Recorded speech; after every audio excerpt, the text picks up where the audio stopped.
Hello and welcome to the In Focus series section of Drishti IAS. I am Aisha Singh, and in today's video we will be discussing about the recent decision that has been taken by the GST Council to put 28% GST on online gaming, casinos and on horse racing.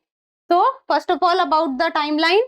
First about the news, then the decision taken by the GST Council, then how will the tax work in real life, the 28% GST that has been put on the online gaming, casinos and the horse racing. Then who will get impacted the most, online gaming market in India, then about the GST Council, and in the end a prelims practice question. This topic is of relevance from General Studies paper 2, that is government policies and interventions. Important from both prelims and mains perspective. First of all, that a new legislation is in line to come regarding the online gaming. Second, it is a decision by the GST Council. From exam perspective, how much GST has been put on the online gaming and about the GST Council. So the news has been taken from the Indian Express and it says uniform 28% tax on online gaming. What the GST Council decision says, its implications. So now that the decision has been taken that 28% tax or GST would be put on online gaming, casinos and also horse racing. So the GST Council, the 50th meeting of the GST Council that has recently been concluded, they have taken the decision on the moral grounds, that because in the past we have seen that the students or the children were getting very much addictive to the online gaming, and the online gaming industry in India is increasing or is making pace at a very rapid pace. So seeing that and taking into consideration the moral grounds also, the GST Council has taken this decision. And earlier on online gaming 18% GST was levied, but now it has been put under the bracket of 28% GST. So recently the GST Council, that is the Goods and Services Tax Council, in its 50th meeting which has just been concluded, has decided to levy a uniform 28% tax on full face value for online gaming, casinos and horse racing. The meaning of full face value is that if, for example, a person is putting 100 rupees on online gaming, then on 100 rupees 28% would be cut under the GST. So that is the full face value, and it is expected to bring in a legal amendment to facilitate this in the coming time. And the inclusion of online gaming and horse racing under actionable claim. So now if anything happens against it, then action can also be taken. Now this comes under actionable claim. And to facilitate taxation of these categories with no distinction for game of skill or game of chance. So when we talk about gambling or online gaming, then there are two types of games. First is the games of skill and second is the games of chance. So games of skill is something like chess. You can say then chess is because you are applying your mental ability, so that becomes a game of skill. While on the other hand, the problem lies with the game of chance. Game of chance is, for example, you can say is playing cards, that can come under the game of chance. So now earlier there was distinction between game of chance and game of skills, but now there would not be any kind of distinction between game of skill or game of chance. So both of them also is coming under 28% GST levy. Now about the decision that has recently been taken by the GST Council. So a uniform levy of 28% tax will be applicable on the face value. You need to know this, that the full face value, the 28% levy would be applied.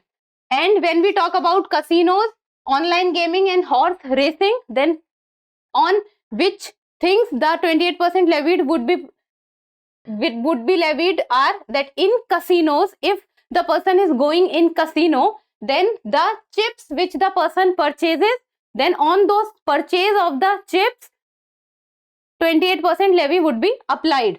When we talk about horse racing, then full value of the bets placed with bookmaker.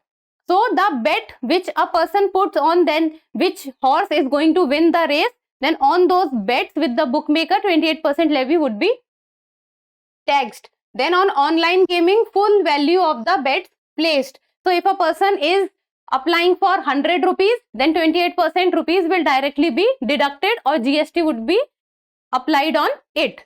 Then these are the few things on which the 28% tax levy would be done. Then it also includes online gaming and horse racing in Schedule 3 as taxable actionable claim. As I just told you in the last slide also, that this would be included in the actionable claim, that action can be taken against it. And an actionable claim is defined as goods under the Central Goods and Services Tax 2017. So the actionable claim has been defined under the Act. Then earlier, lottery, betting and gambling were classified as actionable claim. So what all were defined under actionable claim? That was lottery, betting and gambling. And now what all is including in it? Online gaming, casinos and what else? That is horse racing. So total now it becomes 3 plus 3. So these are under actionable claims. Now let's talk about how will the tax work in real life. Then in real life, so imagine that there is a person who has put rupees 100 on betting in the online gaming. Then what will happen? Of that 100 rupees, 28 will be deducted directly under the GST. Then how much is left? Then what is left is rupees 78. Then what will happen? Then there would be certain kind of platform charges also. Platform charges means that the charge which a platform is taking, or whatever platform a person is using to do the online gaming or to play the online gaming. So there are at present many platforms which the person is using, that like for example ABC or Rummy Circle. So these are kind of platforms which a person uses to play online games. Then any kind of platform charge can also be applied, like for example 10%. So you can say 10 rupees the platform charge would also be go, but this is not fixed. This can be 10%, 11, 12, 13. Then what will happen? So this becomes 68 rupees. Then if imagine in a case that a person wins or is able to double his amount by winning the online gaming, then what will happen? Then on the profit which a person earns on the online gaming, then on the profit also the charge or the tax is applied, that is 30% tax. So now the biggest criticism that the 28% levy on GST is facing, that most of the entrepreneurs or the online industry people are saying that this is a step taken by the government to kill the industry. The online gaming industry will be sent off the market because of this statement. Because first of all, the 28% GST would be applied on the full face value. Then certain kind of platform charges will be taken by the platform which a person is using to play the online game. Then whatever the profit person makes, on that profit also 30% tax would be levied. So this is how the tax would work in real life. Then who gets impacted? So who all are the players in the market who are getting impacted? So we'll talk about few of the two biggest players. Then that is first of all Dream 11. Dream 11 had a net profit of rupees 143 crore on revenues of rupees 3,841 crore in the financial year 2022. So now this net profit amount would come down because of the 28% GST levy. Then second player comes is Gamescraft. So Gamescraft is a very big player in the online industry gaming, and Gamescraft operate Rummy Culture, Gamesy, Rummy Time. These are kind of platforms which the Gamescraft controls. Then the Gamescraft touched rupees 2,112 crore in revenue during fiscal year 22, and its profit grew to rupees 937 crore. So this profit of 937 crore will also come down after the decision taken by the GST Council to levy 28% tax on the online gaming. Now let's talk about the online gaming market in India. One of the most important prospect of this slide. So the revenue of the Indian mobile gaming industry is expected to exceed 1.5 billion in the year 2022, and it is estimated to reach 5 billion in 2025. So these can be two important points for you to remember. And one of the biggest reasons that the online gaming industry is making such rapid pace and is growing with such rapid pace is, first of all, the increase in the number of smartphones in the hands of the people, and secondly, and the most importantly, is the economic data plans that has become a part of the market now. So first of all, the increasing sale of the smartphones, and second is the increasing sale of the economic data plans, and because of this, the people are getting more and more into online gaming industry. So the industry in the country grew at a CAGR of 38% between 2017 to 2020. So CAGR tells us about that how our industry is growing on an annual basis. Then it is growing at 38% in India, while if we compare it to other countries, then in China it is growing it with 8%, and in the United States of America it is growing with 10%. So we are growing at around 2x or 3x speed of other countries, and two of the biggest powers in the world, that is the United States and China, we are growing more than double of their pace. Then it is expected to grow at a CAGR of 15% to reach rupees 153 billion revenue by the year 2024. And India's percentage of new paying users means that the number of new users that are increasing, and these users are also making payment. They are growing at a pace of 40% in 2020 and is reaching 50% in 2021.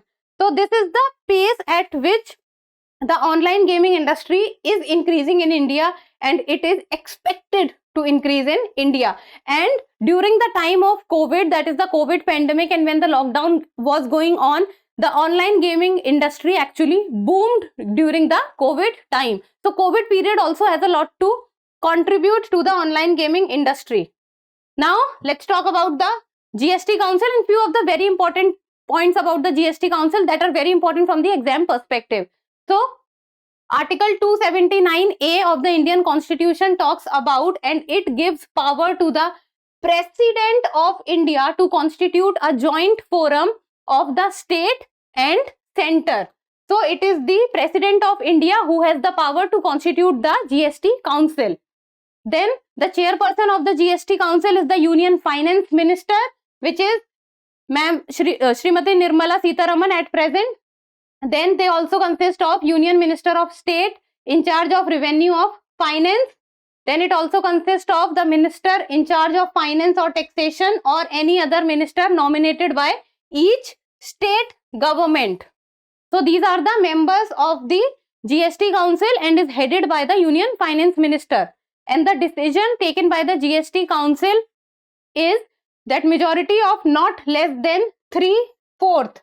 Majority of not less than 3/4 of the votes cast. That is how the decision is taken in the GST Council. That is not less than 3/4. And how this 3/4 is constituted is that center has the weightage of 1/3. So center has a weightage of 1/3, while state has a weightage of 2/3, and overall it becomes 3/4. So center is 1/3, state is 2/3, while the overall decision is taken by the 3/4 of the votes cast. Now, in the end, a prelims practice question, and you people need to tell me the answer in the comment section. And the question says, consider the following statements regarding the GST Council. First, decisions are taken by majority of not less than 3/4 of the visited votes cast. Second, center has 1/3 weightage of the total votes cast. Third, all the states taken together have 2/3 of weightage of the total votes cast. So you need to be very careful, and you need to be aware about the fact that how the voting takes place in the GST Council, and what is the percentage of center and what is the percentage of state. And how many statements given above are correct? Only one statement, only two statement, all three, or None of the above.